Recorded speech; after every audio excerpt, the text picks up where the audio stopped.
Ukraina urushida Trump Putinni xush qilmoqchi emas, balki yangi Amerika, Xitoy, Rossiya tartibini yaratmoqchi. Amerika prezidenti Donald Trump bilan Rossiyaning prezidenti Vladimir Putin o'rtasida yuz berish ehtimolligi bo'lgan kelishimning ta'siri to'g'risida, bo'libmi, uning Ukraina va Yevropaga elib keladigan intayin salbiy oqibatlari haqida kishilar nihoyatda andishlarda bo'lmoqda. Mubada Trump bilan Putin haqiqatan kelishim tuzib qolsa, Ukrainaning kelgusidagi chegara masalasi chetishlik bo'lib qolmay yana Yevropa bilan Amerika o'rtasidagi munosabatga chetiladi. Rossiyaning keng ko'lamli tajovuzchiligining 3-yiliga yaqinlashganda, Ukrainaning kelgusi 2022-yili 2-oydan buyangi har qanday vaqtga qaraganda texnik kishini andishiga solmoqda. Ba'zida navbatdagi vaziyatni 1938-yildagi Myunxen kelishimiga o'xshatish kishini afsuslantirdi. Bu Putinni rozi qilmoqchi degan xato qarashni keltirib chiqarmaydi. Aksicha, cho'ng davlatlar yana bir qitim ojiz davlatlarning ishtirokisiz ularning taqdiri to'g'risida qaror chiqarish deganlikdir. Xuddi Chexoslovakiya 1938-yili Germaniya va uning atalmish ittifoqdoshlari Fransiya va Angliyaning bisimiga birla vaqtda duch kelganiga o'xshash, Ukraina mu hozir Rossiyaning jang maydonidagi bisimi bilan Amerikaning diplomatik va iqtisodiy jihatdagi bisimiga tangli duch kelmoqda. Trump va uning qo'llovchilari Ukrainadan Rossiyaning territoriya jihatdagi tajovuzchiligiga yo'l qo'yish, Rossiyaning qonunsiz holda Ukraina ziminining 20% ishg'ol qilib olishni qabul qilishni kuchli talab qilmoqda. Buningdan boshqa, Trump Ukrainaning mineral va oz uchraydigan yer boyligining yarmini Amerikaning ilgirki harbiy jihatdan qilgan yordami uchun to'lam hisobida topshirishni talab qildi.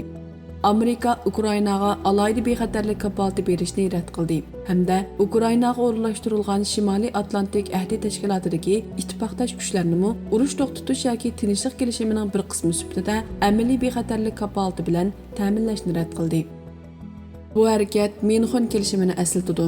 Ayni vaqtda Fransiya va Angliya birlashib Chexoslovakiyani, Germanliklarni asos qilgan Sudetenlandni natsistlar Germaniyasiga topshirishga majburlagandan sirt yana Polsha va Vengriyaning Chexoslovakiyaning bir qism joylarini ishg'ol qilib olishiga hech parvo qilmagan. Texmi chataq bo'lgani Gitler Myunxen kelishimidan 6 oy keyinla Slovakiya qo'rchoq hokimiyatini qurib, Chexning qolgan zaminini ishg'ol qilish orqali Chexoslovakiyaning butunlay talon-taroj qilishiga qarab turgan. Barliq alomatlardan shuni ko'rib olg'ili bo'ladiki, Putin Ukrainada yoki Ukrainaning yo'l qo'yishi bilan bo'ldi qilmaydigandek qiladi. Asli tutishga arziydigani shuki, Neville Chamberlain davrimizdagi tinchlikni qo'lga keltirdim deb o'ylab, 11 oy keyin Ikkinchi dunyo urushi portilgan. Myunxendagi o'xshatish balki ancha mos kelmasligi mumkin. Trump Putinni rozi qilishga urinmaydi, chunki u Chamberlain va Daladiirlarning 1938-yili qilganiga o'xshash qilishni xohlamaydi. U o'zining qo'ldagi ko'zirni Putinnikiga qaraganda oz deb o'ylamaydi.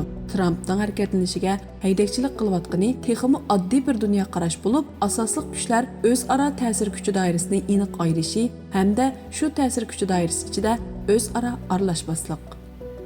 Bundaq dunyo tartibi ichida Ukraina va Yevropa ma'lum masalaga yo'liqsa, Trump va uning qo'llovchilari Ukrainani Amerikaning ta'sir doirasining bir qismi deb qarmaydi. Albatta, Yevropa mu shuning ichida eng ko'p bo'lganda uning atrofidagi rayon hisoblanadi. Trumpning nazaridagi dunyo. Trumpga nisbatan aytganda, bunday qilish amaliyotda Ukraina yoki Yevropa munosabatlik emas, balki xalqaro sistemani 19-asrdagi dunyo qarashiga mos holda qayta tashkillash. Bu xil dunyo qarash bo'yicha Amerika shalliq yagona holatda mavjud bo'lib, G'arbiy yarim sharda tangdoshsiz. Bu xil nuqtai nazarda Ukraina qonun tartibdagi xatolikning simvoli bo'lib qoldi. Henry Cabotning yolg'izlik nazariyasini qayta ta'kidlagan Trumpning qarashicha, Amerika o'zining intayin muhim bo'lgan yadroliq manfaati bilan munosabatsiz chet elning tavakkulchiligiga aralashib olgan. Putinning so'zining aks sadosi Ukraina qarshi urush hamda o'rinsiz tajovuzchilik emas, balki Trumpning deganidek Kiyevning xatoligi. Ukraina erkin xalqaro tartibining mag'lub bo'lgan oxirgi siniqiga aylandi. Ukraina qarshi urush aniqki erkin xalqaro tartibning mag'lub bo'lganligining simvoli.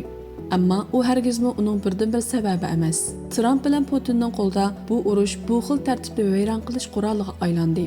Qandaqli bo'lmasin, Amerika va Rossiya hozirgi siyosiy manzil ostida osonla navbatdagi tartibni ko'mib yetalisimi, ammo yangi tartib qurish texmi tasga to'xtaydiganligini bayqaydi.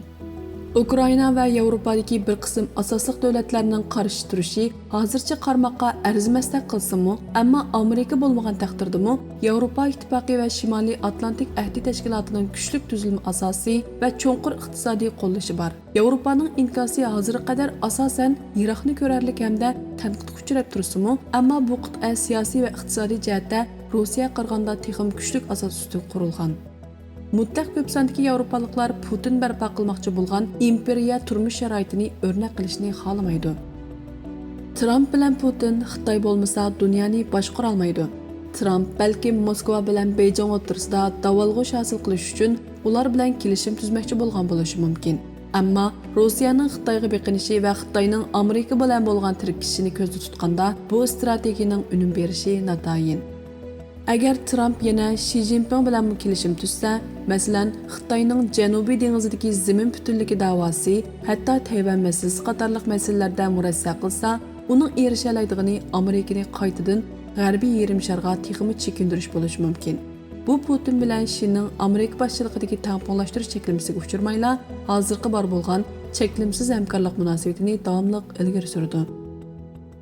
Liberal xalqaro tartib va uning qo'llovchilar nuqtasidan ilib aytganda Putin-Xi kelishimi tarixdagi, ya'ni 1939-yildagi qisqa muddatli Gitler-Stalin shartnomasi bilan ajoyib o'xshashligi bor.